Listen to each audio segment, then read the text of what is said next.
Hello friends, good morning. आज हम कक्षा 1 विषय हिंदी जिसमें पाठ 13 बंदर गया खेत में भाग, यह पाठ का अभ्यास करेंगे।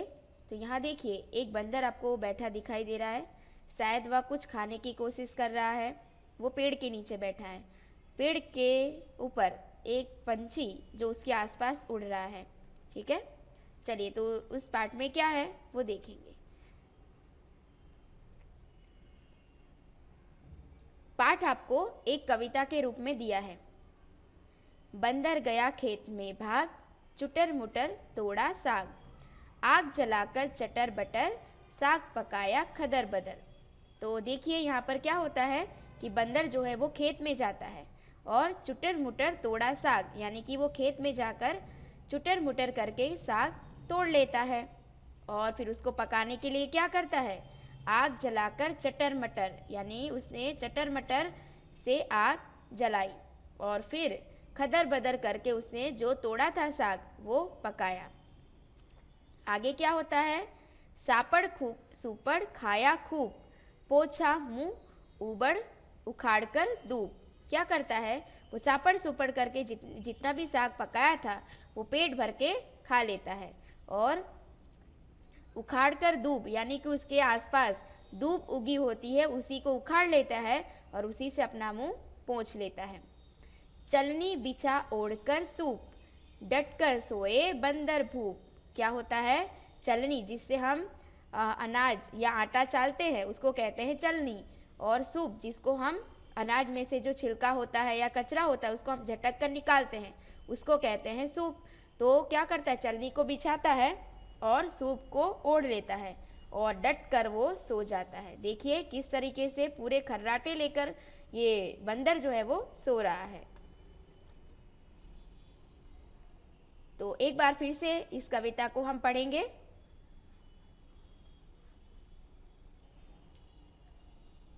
बंदर गया खेत में भाग, चुटर मुटर तोड़ा साग, आग जलाकर चटर मटर, साग पकाया खदर बदर, सापड़ सुपड़ खाया खूब, पोछा मुंह उखाड़ कर दूब, चलनी बिछा ओढ़ कर सूप, डटकर सोए बंदर भूप। तो इस तरीके से आपको कविता का अभ्यास अच्छे से करना है।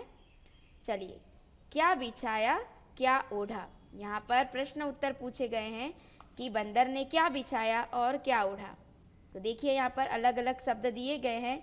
बंदर चलनी बिछाकर सूप ओढ़कर सो गया। लिखो ये कैसे सोएंगे। तो यहाँ पर देखा कि बंदर वो क्या करता है, चलनी तो बिछा लेता है और सूप ओढ़कर सो जाता है।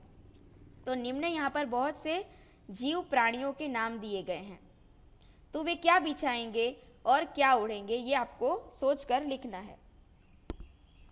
जैसे हाथी है तो हाथी क्या बिछाएगा, तो हाथी केले के पत्ते, केले के पत्ते, और क्या ओढ़ेगा वो, तो वो आसमान ओढ़ेगा। फिर है चींटी, तो चींटी क्या बिछाएगी सोने के लिए, तो चींटी भी बिछाएगी पत्ते, कोई से भी पत्ते वो बिछा लेगी और ओढ़ेगी क्या, वो ओढ़ेगी भी पत्ते। गिलहरी, तो गिलहरी क्या बिछाएगी, तो गिलहरी बिछाएगी घास और क्या ओढ़ेगी, तो पत्ते, अपने शरीर से जो भी बड़ा पत्ता होगा वो ओढ़ सकेगी। फिर शेर, तो कौन शेर क्या बिछाएंगे, तो शेर जो है वो सूखी मिट्टी, सूखी मिट्टी बिछाएगा और ओढ़ेगा क्या, वो बड़े पत्ते ओढ़ेगा। ठीक है, इस प्रकार से अलग अलग प्राणी अलग अलग वस्तु बिछाएंगे और अलग अलग वस्तु ओढ़ेंगे। इन सबको देखकर यहाँ कौन है, ये शायद बिल्ली मौसी हैं। तो उनको मन में हो रहा है कि मेरे लिए भी तो कुछ सोचो, मैं क्या ओढ़ूं और क्या बिछाऊं। तो आपको सोचना है कि बिल्ली क्या ओढ़ेगी और क्या बिछाएगी। चलिए फिर देखिए यहाँ पर है झटपट झटपट खटपट खटपट। तो यहाँ पर अलग अलग वस्तु किस तरीके से किया है वो हमें लिखना है। जैसे कि साग पकाया खदर बदर, सबने खाया सबने झटपट झटपट, झटपट झटपट। पानी पिया किस तरीके से, गट गट, गट गट, पानी पिया गट गट गट गट। खराटे मारे, खर खर, खर खर। गिरे पलंग से, धड़ाम धड़म। ठीक है, गिरे पलंग से धड़ाम धड़म। तो इस तरीके से आपको लिखना है। फिर से पढ़ लेते हैं हम एक बार। साग पकाया खदर बदर, खाया सबने झटपट झटपट। पानी पिया गट गट गट गट, मारे खराटे खर खर, गिरे पलंग से धड़ाम धड़म। फिर आगे देखिए, भागो भागो भागो। क्या होता है कि भागो भागो बोलना पड़ा? तो देखिए, बंदर खेत से साग तोड़कर भागा। कौन कौन से काम करने के बाद तुम्हें भागना पड़ता है? चलो, तो कभी कभी हम ऐसा कुछ काम कर देते हैं कि वो काम करने के बाद हमें भागना पड़ता है। तो ऐसी कौन सी परिस्थिति होती है कि आप क्या करते हो कि उसको काम करने के बाद आपको भागना पड़ता है? तो जैसे कि अगर आप कभी बगीचे में गए, ठीक है, तो किसी बगीचे से फूल या फल तोड़ने के बाद, ठीक है, तो आपने कभी ऐसा किया है, किसी बगीचे में गए हो या किसी आम के बाग हो, वहाँ पे आपने फल तोड़कर और तभी अचानक से उसका मालिक आ गया तो आपको भागना पड़ा होगा, है ना? ये जरूर किया होगा आपने। चलिए फिर दूसरा, स्कूल में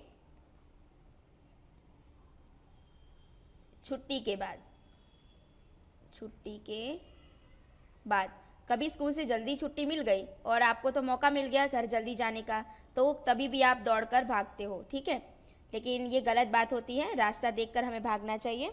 चलिए फिर है होता है, कभी किसी से लड़ने के बाद, किसी से लड़ने या झगड़ने के बाद, किसी से झगड़ने के बाद, ठीक है, कभी किसी को आप मित्र हैं तो मित्र के साथ आप खेल रहे होते हैं, तो कभी छोटी सी बात को लेकर नोकझोंक हो गई और उसमें मारा मारी हो जाती है छोटे छोटे बच्चों में, तो भी आप क्या करते हो? मार कर उससे भाग लेते हो। तो ऐसी परिस्थिति में कभी आपने भागा या दौड़ा होगा। ये गलत बात होती है, किसी को मारना नहीं चाहिए।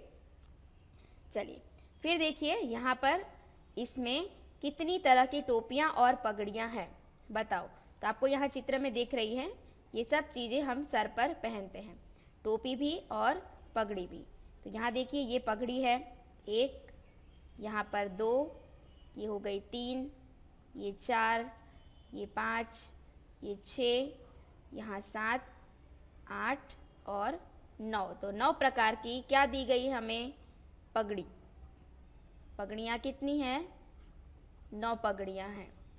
और इसी तरीके से हम टोपी देखेंगे तो 1, 2, 3 प्रकार की हमें टोपियाँ दी गई हैं। टोपियाँ कितनी हैं? तो हम यहाँ पर लिखेंगे 3। ठीक है बच्चों, तो यहाँ पर ये हमने इस पाठ में देखा, बहुत अच्छा सा पाठ था बंदर के बारे में। वो किस तरीके से साग पकाता है और किस तरीके से वो अपना ओढ़ना बिस्तरे की व्यवस्था करता है। अच्छी सी कविता हमने देखी है, बंदर गया खेत में भाग। तो इस प्रकार से इस पाठ का आपको अभ्यास करना है और अपनी किताब में लिखने का कार्य भी पूरा करना है। तो अगले पाठ में फिर से मिलेंगे, तब तक के लिए धन्यवाद।